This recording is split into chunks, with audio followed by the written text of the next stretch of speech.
बिस्मिल्लाहिर्रहमानिर्रहीम अस्सलाम वालेकुम। स्टार्ट करते हैं एमसीक्यूज़ को। और आज जो एमसीक्यूज़ है उसका नंबर है 14। इससे पहले हम 13 एमसीक्यूज़ कर चुके हैं। 14 में in computer network centralise computer is called. Computer का नेटवर्क है और कंप्यूटर के नेटवर्क में एक सेंट्रलाइज कंप्यूटर होता है जो सारे नेटवर्क को, कंप्यूटर्स को और नेटवर्क के रिसोर्सेज को कंट्रोल करता है। तो इस सेंट्रलाइज कंप्यूटर को क्या कहते हैं? उसको टैबलेट कहते हैं, उसको डेस्कटॉप कहते हैं, उसको वर्क स्टेशन कहते हैं, या उसको सर्वर कहते हैं? तो उसका सही आंसर है कि उसको सर्वर कहते हैं या नेटवर्क सर्वर कहते हैं। इसके बाद 15 नंबर पे है the group of servers is called. बाद सिचुएशन में नेटवर्क्स के एनवायरनमेंट में एक सर्वर से पूरा जो सर्वर का काम है वो नहीं चलता, तो वहाँ पे एक से ज़्यादा सर्वर जो है वो नेटवर्क के साथ अटैच कर देते हैं, इंस्टॉल कर देते हैं।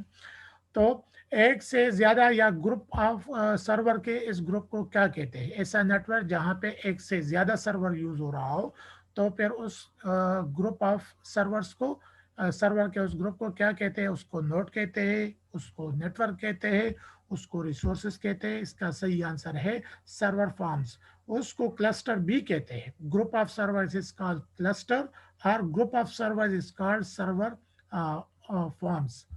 16 नंबर पे जो एमसीक्यूज है वो है main frame computer are used इन।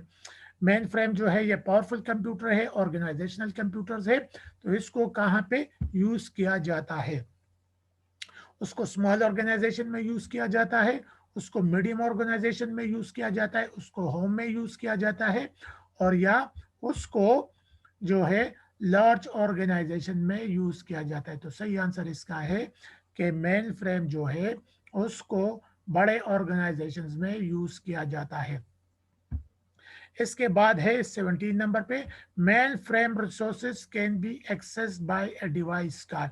जिस तरह पर्सनल कंप्यूटर होता है और पर्सनल कंप्यूटर को एक्सेस करने के लिए हम कीबोर्ड को यूज करते हैं और इनपुट के लिए, और उसका आउटपुट लेने के लिए हम ज़्यादातर स्क्रीन को एलईडी एलसीडी वगैरह को, अगर लैपटॉप है तो लैपटॉप के साथ अपना बिल्ट इन स्क्रीन होता है और कीबोर्ड भी लैपटॉप के साथ अपना बिल्ट इन होता है। तो एक कंप्यूटर के जो इनपुट डिवाइसेस है वो कीबोर्ड हो सकता है, उसका आउटपुट डिवाइस है वो मॉनिटर हो सकता है ज़्यादा कॉमनली। तो एक मेन फ्रेम जो है, मेन फ्रेम्स के रिसोर्स को एक्सेस करने के लिए, यानी मेन फ्रेम में डेटा इनपुट करने के लिए और मेन फ्रेम से जो इंफॉर्मेशन है वो आउटपुट लेने के लिए जो डिवाइस यूज किया जाता है उसको क्या कहते हैं?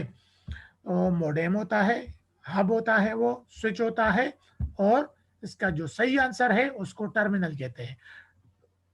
मेन फ्रेम इन्वायरमेंट में टर्मिनल एक ऐसा डिवाइस है जो इनपुट और आउटपुट का काम करता है। 18 नंबर पे जो है, और फिर टर्मिनल्स के टू टाइप्स होते हैं, ये हम टॉपिक में पढ़ चुके हैं कि इसके टू टाइप्स होते हैं। एक डम टर्मिनल होता है, एक इंटेलिजेंट टर्मिनल होता है। और टर्मिनल में जो है डेटा स्टोर नहीं होता, और डम टर्मिनल में ना तो डेटा स्टोर होता है ना प्रोसेस होता है। और इंटेलिजेंट टर्मिनल जो है उसमें थोड़ी बहुत प्रोसेसिंग तो होती है लेकिन डेटा उसमें भी स्टोर नहीं होता। Terminal is a dash device. Terminal कौन सा डिवाइस है? ये जो है आउटपुट डिवाइस है, ये स्टोरेज डिवाइस है, ये प्रिंटिंग का काम करता है, और इसका जो सही आंसर है वो है ये इनपुट और आउटपुट डिवाइस है। टर्मिनल के थ्रू, टर्मिनल को यूज करके हम मेन फ्रेम में डेटा को एंटर भी कर सकते हैं, और टर्मिनल को यूज करके हम मेन फ्रेम का जो इंफॉर्मेशन है वो आउटपुट भी कर सकते हैं। इसके बाद जो नेक्स्ट हमारे पास एमसीक्यूज है, main frames can handle only dash task. Main frame जो है वो किस किस्म के टास्क को हैंडल करता है? वो जो है टेक्सचुअल टेक्स्ट टाइप या टेक्स्ट डेटा को हैंडल करता है, वो जनरल डेटा को हैंडल करता है, वो न्यूमेरिकल यानी नंबर्स को हैंडल करता है, वो स्पेसिफिक डेटा को, जो इसका जो सही आंसर है वो स्पेसिफिक डेटा को वो या स्पेसिफिक कामों को हैंडल करता है। यानी मेन फ्रेम पे जो एक्टिविटीज़ होती है वो स्पेसिफिक किस्म की होती है। मेन फ्रेम में हम हर एक काम नहीं कर सकते, ठीक है। इसकी ये लिमिटेशन है, इसकी फ्लेक्सिबिलिटी इस लिहाज से कम है कि स्पेसिफिक टाइप्स ऑफ वर्क्स के लिए तो यूज़ होता है, जनरल पर्पस टास्क के लिए यूज़ नहीं होता। 20 नंबर पे जो हमारे पास एमसीक्यूज है, mini computers released in, mini computer कब बना या कब ये फर्स्ट टाइम पे ये रिलीज हुआ? तो आंसर हमारा आया, 1950 में रिलीज हुआ, 1955 में रिलीज हुआ, 1945 में रिलीज हुआ। तो इसका जो सही आंसर है वो है 1960 में फर्स्ट मिनी कंप्यूटर बनाया गया और ये रिलीज हुआ।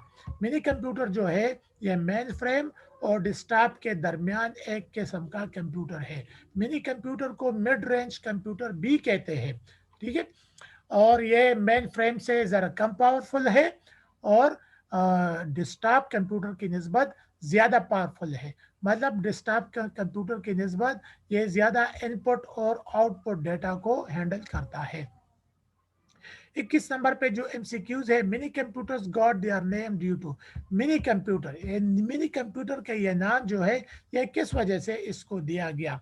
आया इसकी बड़े साइज की वजह से, इसके शेप की वजह से, या इसकी फंक्शनलिटी की वजह से? तो इसका जो सही आंसर है वो है स्मॉल साइज। मिनी कंप्यूटर को जो ये मिनी, मिनी का मतलब है small, small computer, mini computer mean small computer. तो इसका जो ये नाम स्मॉल पड़ा, तो ये क्यों पड़ा? क्योंकि जिस टाइम पे 1960 में ये बनाया गया तो उस टाइम पे जो कंप्यूटर्स यूज हो रहे थे साइज के लिहाज से वो बहुत बड़े थे, और जब ये मिनी बनाया गया तो मिनी की साइज जो थी उस टाइम पे यूज होने वाले कंप्यूटर्स की निस्बत मिनी की जो साइज थी वो कम थी, स्मॉल थी। इस वजह से इसको स्मॉल कंप्यूटर यानी मिनी कंप्यूटर का नाम दिया गया। इसके बाद जो 22 नंबर पे एमसीक्यूज है हमारे पास, mini computers can handle more than PC, ठीक है। मिनी कंप्यूटर जो है वो पीसी से ज्यादा किस चीज को हैंडल करता है? आउटपुट को करता है, इनपुट को करता है, या मिनी कंप्यूटर की प्रोसेसिंग एक डेस्कटॉप पीसी से ज़्यादा होती है? तो सही आंसर इसका ये है कि मिनी कंप्यूटर जो है वो एक डेस्कटॉप कंप्यूटर या एक स्टैंडर्ड कंप्यूटर की निस्बत ज़्यादा इनपुट और ज़्यादा आउटपुट को हैंडल करता है। तो आज के लिए इतने ही एमसीक्यूज, इंशाल्लाह नेक्स्ट टाइम पे और एमसीक्यूज को फिर डिस्कस करेंगे।